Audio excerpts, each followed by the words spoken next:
All right, welcome to Lecture 12. Today we're going to be talking about adaptations for group living, and the overall topic is cooperation and the benefits that brings.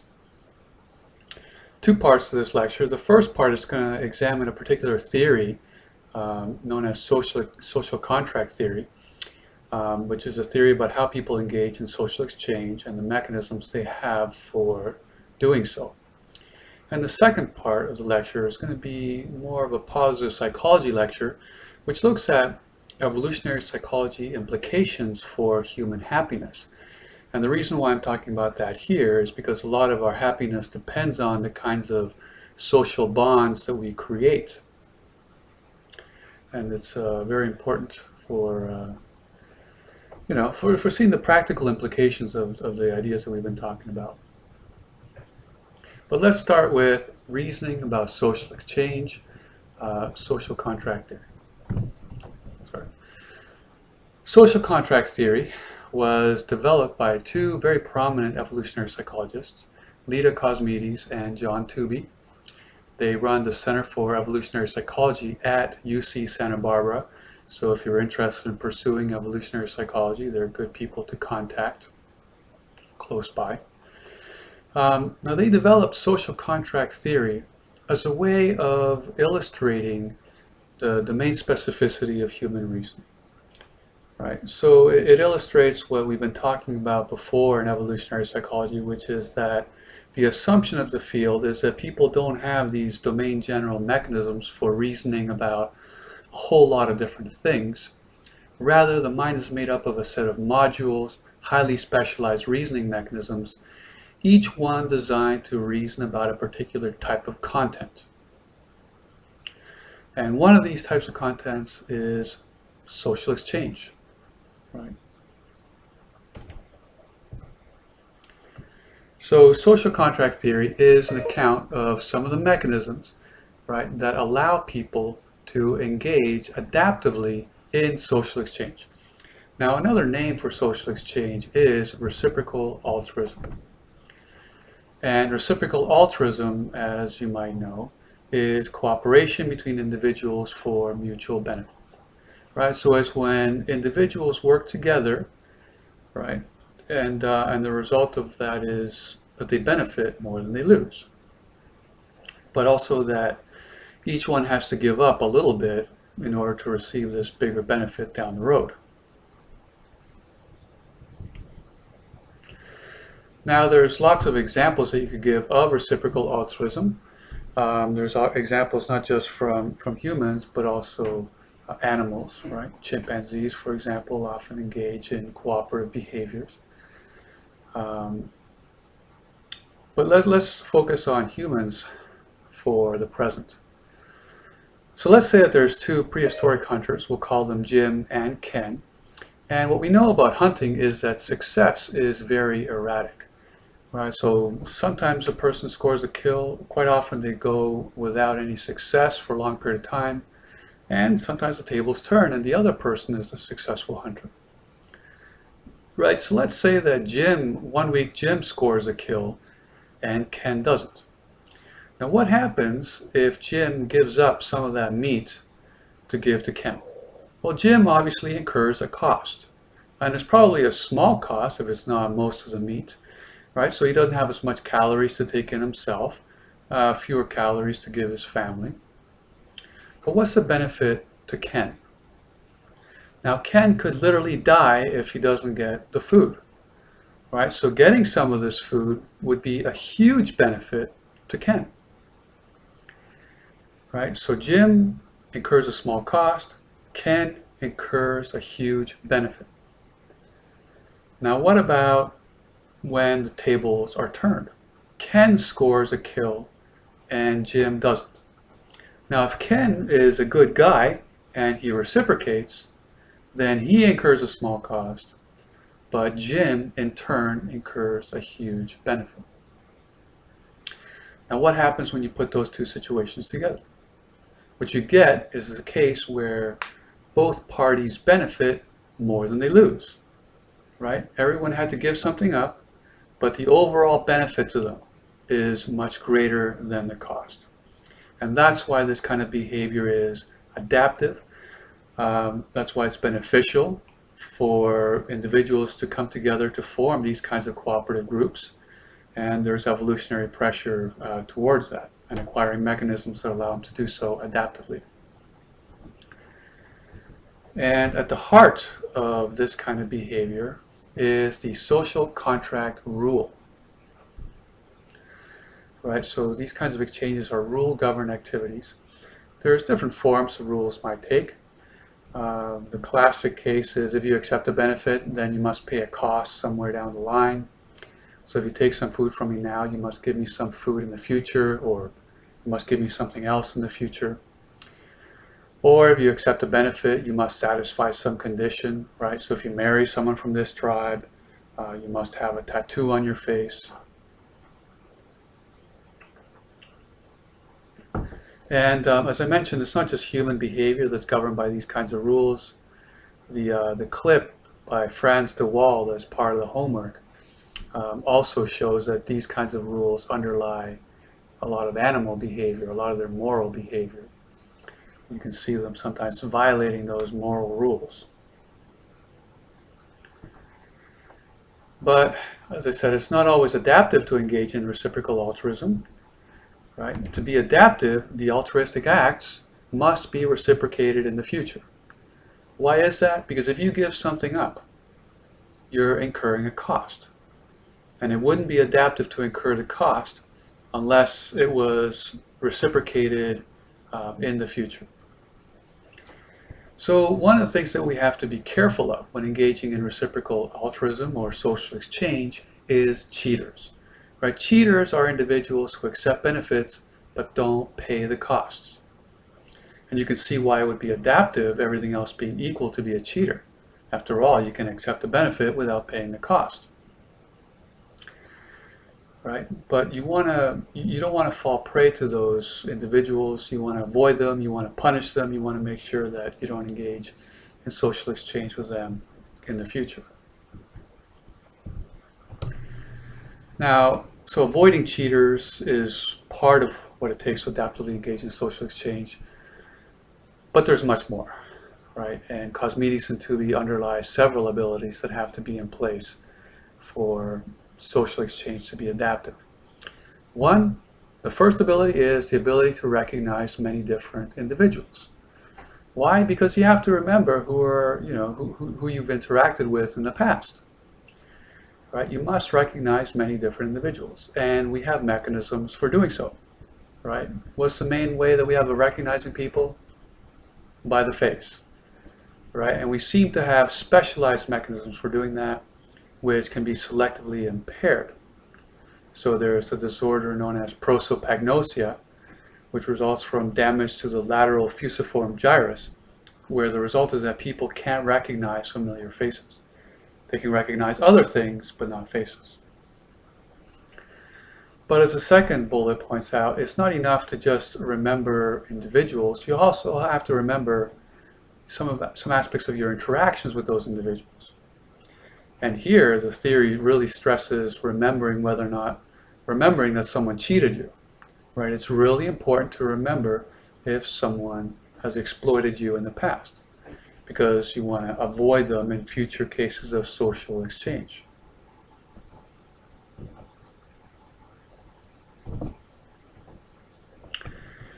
But that's not where it ends. To engage in social exchange, we also have to be able to communicate our needs and desires.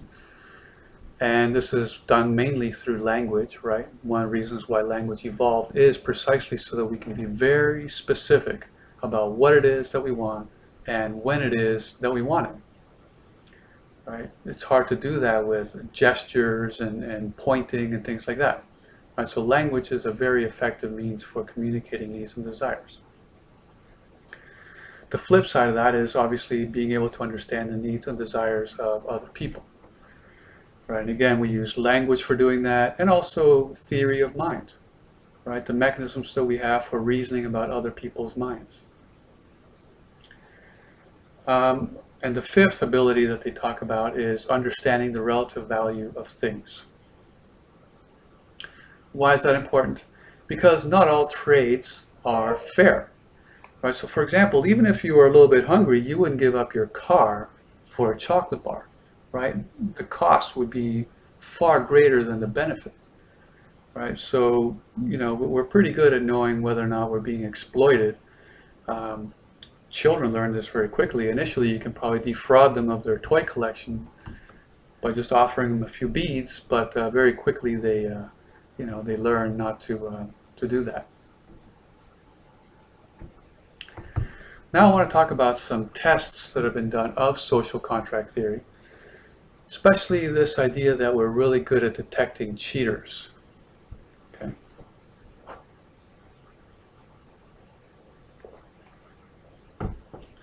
Now the main paradigm that's been used to test social contract theory is Wason's selection task. And Paul Wason initially developed this task decades ago to study how it is that people reason about conditional rules. And a conditional rule is a statement of the form, if P is true, then Q is true. A simple example would be, if it's raining, then it's cloudy, right? That's a conditional statement. Now, how do evolutionary psychologists use this task?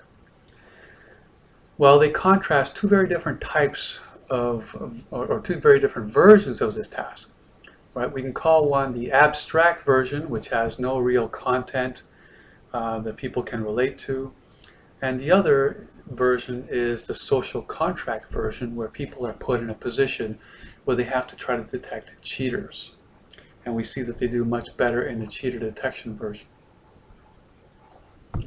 So here's an abstract version of the problem.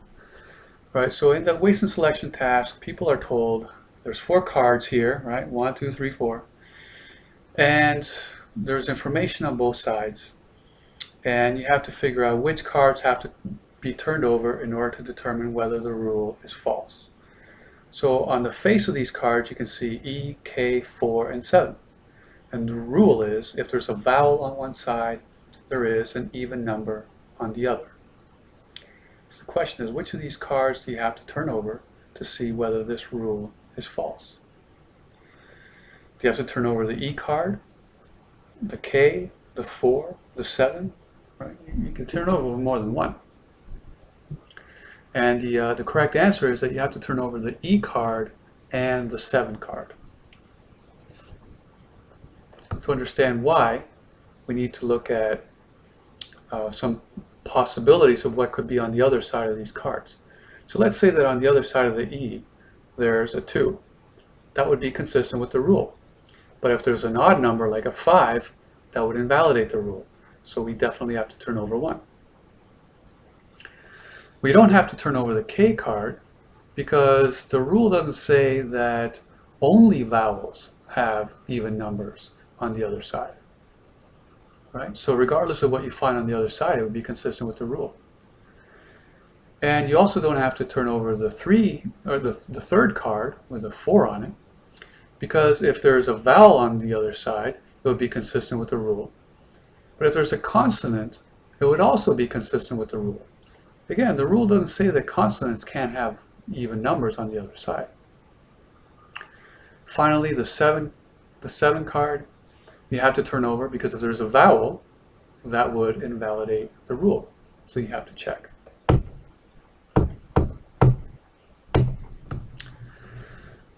Alright, so the only cards that can falsify the rule are ones that have a vowel on one side and an odd number on the other. So everything else is consistent with the rule. And most people fail to choose both of the correct cards. Right? In one test, only 4% of people, chose both correct cards. Right? So most people choose the E card alone, or they choose the E card and the 4 card. But now let's look at a very different version of the problem, right? The cheater detection version. This is taken from a study by Gigerenzer and Hug. People were given a scenario that says there's a cabin high in the Swiss Alps which serves hikers as an overnight shelter. Since it's cold and firewood is not otherwise available at that altitude, the rule is that each hiker who stays overnight in the cabin must bring along his or her share of wood. And there's rumors that the rule isn't always followed. So which of the hikers do you have to check to see if the rule is being violated? So again, 4 cards. On one side it tells you whether or not they carried wood, which is paying the cost. And on the other side is whether or not they stayed overnight, which is accepting the benefit. And the rule is if you stay overnight in the cabin, you must bring along a bundle of wood. So who's in a position to cheat here? Not the person who carried wood and not the person who didn't stay overnight, right? Because the second person there, the person that carried wood, paid the cost. So not a potential cheater. And if they didn't stay overnight, they didn't accept the benefit. The only 2 people you have to check are the person who didn't carry wood because they may have accepted the benefit of staying overnight, and the person who stayed overnight, you want to check to see whether or not they paid the cost. So in this case, accuracy jumps to over 90%. Right? Most people choose the accept benefits card and the didn't pay the cost cards. Right? Everyone knows those are the potential cheaters. Right? Those are the only people in a position to violate the rule. All right. So what are the implications of these results? Well, if people had these domain general, content independent mechanisms for reasoning about all conditional rules, regardless of their content or form, right? There should be no difference in performance, right, between the abstract and cheater detection versions of the problem, right? If we had general mechanisms for reasoning about all conditional rules, people should have done equally well on both, right? We should know which cards can invalidate the rule. But that's not what they found, right? They found better performance, terrible performance in the abstract version, and really good performance in the cheater detection version. So Cosmides and Tooby and other evolutionary psychologists argue that this shows that we have a cheater detection module, and that this module is activated whenever a social contract rule is at play in the context. So if you know you're dealing with a social contract situation, your cheater detection module kicks in and alerts you to those people who don't pay the costs and those people who accepted the benefits. Okay. So the results showed that we do not have a general purpose ability to detect violations of conditional rules, but human reasoning is well designed for detecting violations of conditional rules when these can be interpreted as cheating on a social contract. Okay, now there is other ways of testing social contract theory, and I'll leave that for you to read about in the chapter, and also the video by DeWall shows some of this, some new research on how to test social contract theory. But I want to turn now to a discussion of evolutionary perspectives on happiness. And to this end, I want to discuss the reading by David Buss, which I find to be very, very useful and a good read all around. And he asks us to consider the fact that evolution, in general, doesn't care whether or not we're happy. Right? Evolution only cares about differential reproduction. Right? Leaving more copies of our genes in the next generation than the competition. But because of that, people make many bad decisions. So for example, infidelity, so cheating on your spouse or something like that, that may seem like a good idea to some people at the time, but in the long run it tends to make people miserable. But we have these evolutionary mechanisms that make certain people more likely to engage in that kind of behavior, right? Even if it leads to their own personal misery. So when you're making decisions, be very mindful, right? You have mechanisms of self-reflection and you have self-control. So make sure that you're serving your personal goals and not the goals of some blind, unethical process like evolution.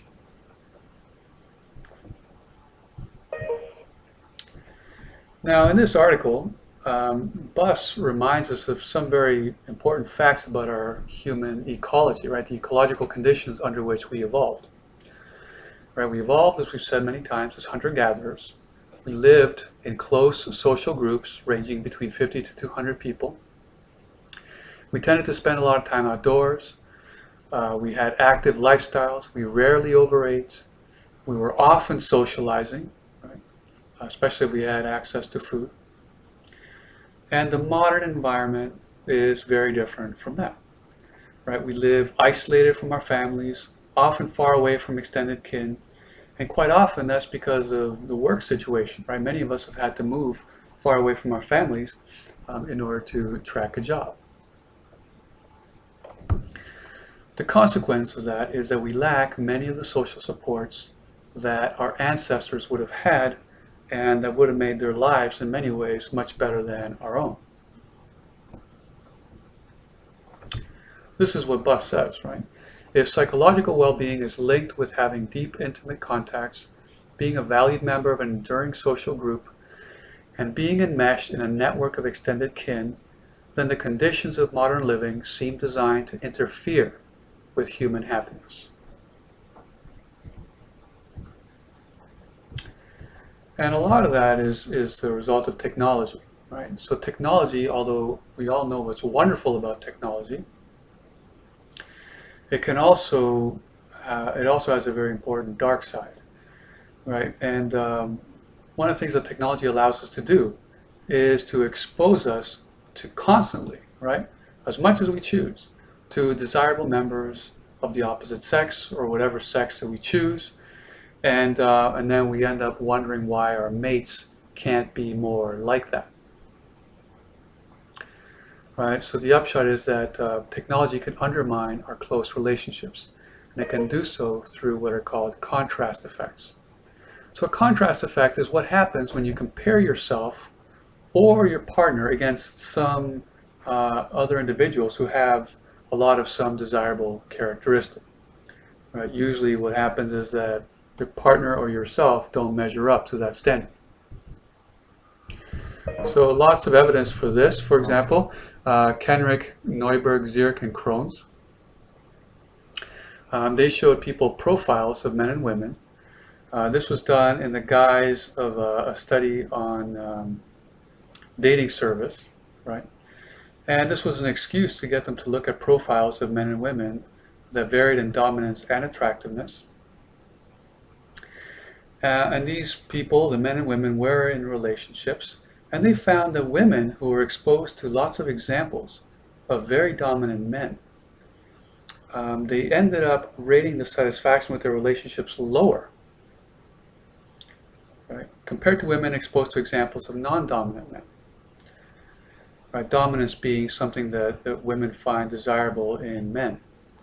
Right, so seeing this undermined their satisfaction with their relationships.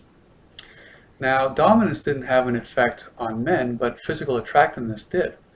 Right, showing them lots of profiles of very attractive women made them rate their satisfaction with their own relationship much lower than those people who were exposed to examples of average attractiveness women.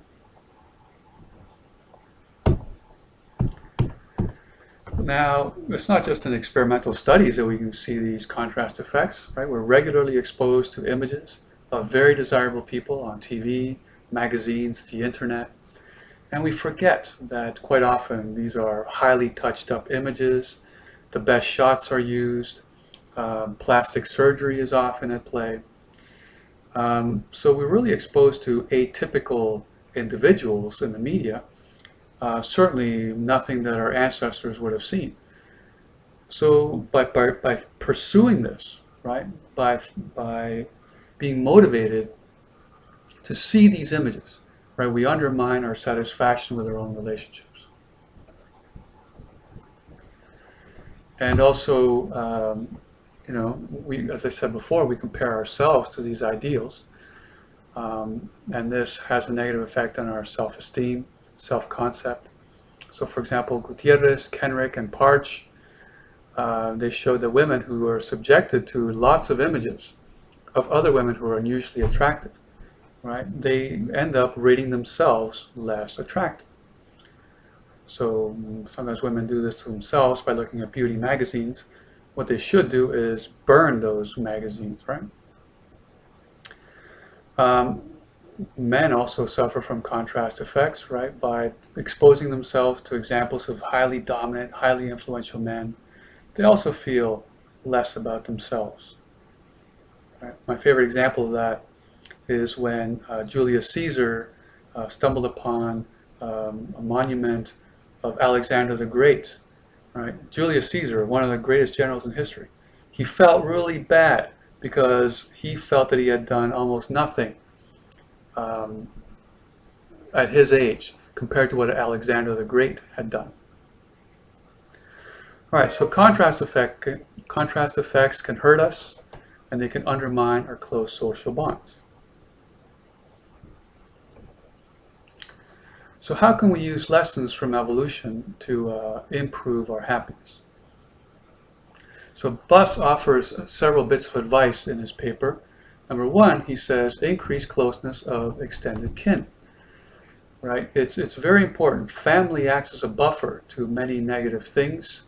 Although it can be its own source of misery, usually the benefits of family far outweigh the costs.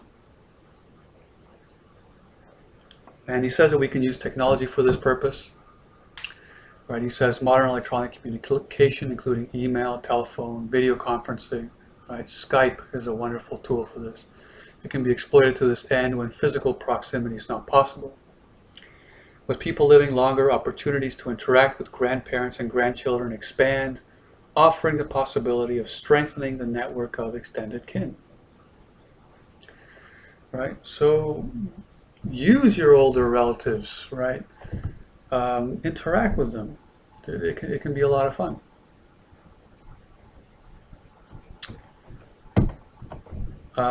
Develop deep friendships. Right, that's the second bit of advice that he offers, and the reading also has some discussions. The chapter also has some discussions of friendship. Right, we need to develop a close network of friends. Right, and Buss distinguishes between true friends and fair weather friends. Right, the fair weather friends are friends that you can count on when times are good to be around, but when times are bad, they're nowhere to be seen. And also, I always caution people, don't confuse your Facebook friends with real friends. If you have 10,000 Facebook friends, I'm sorry to tell you, but you don't know what the word friends means. Just ask, just tell them you need $50 and see how many of them, respond. But developing friendships is really hard in the modern world because, first of all, we're so busy.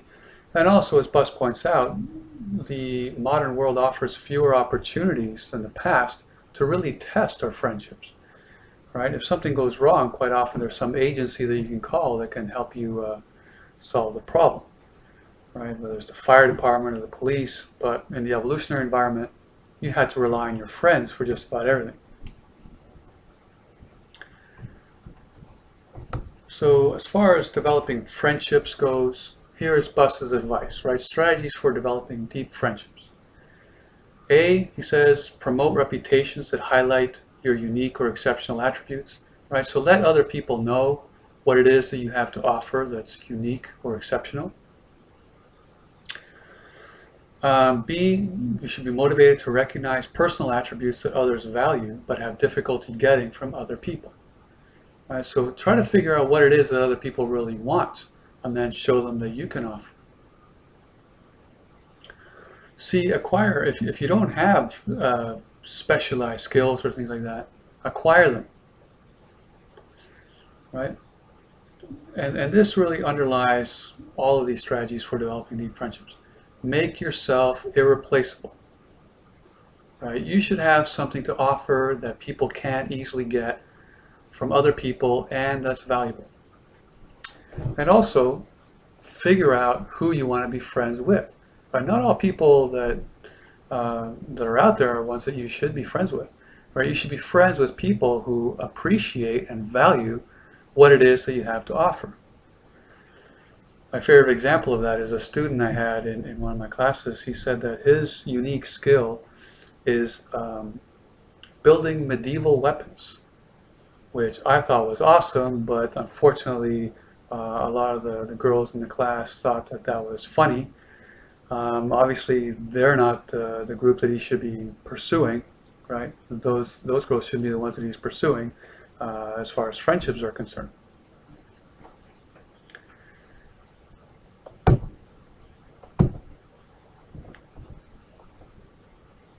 So his third bit of advice is to seek mates of comparable mate value, right? So seek a long-term mate who is similar to you in mate value, right? Right? So you have to be compatible. You have to be compatible in your values, your interests, politics, personality. Not that you have to be the same necessarily in each of these values, but you should complement each other. But your overall mate value should be very similar. If there's big discrepancies in mate value, that makes for more opportunities for infidelity, dissatisfaction in the relationship, right? It creates instability and increases the chances of eventual breakup. Okay, and as I said, it lessens the likelihood that you'll experience jealousy, which is obviously a very negative emotion that nobody really enjoys experiencing.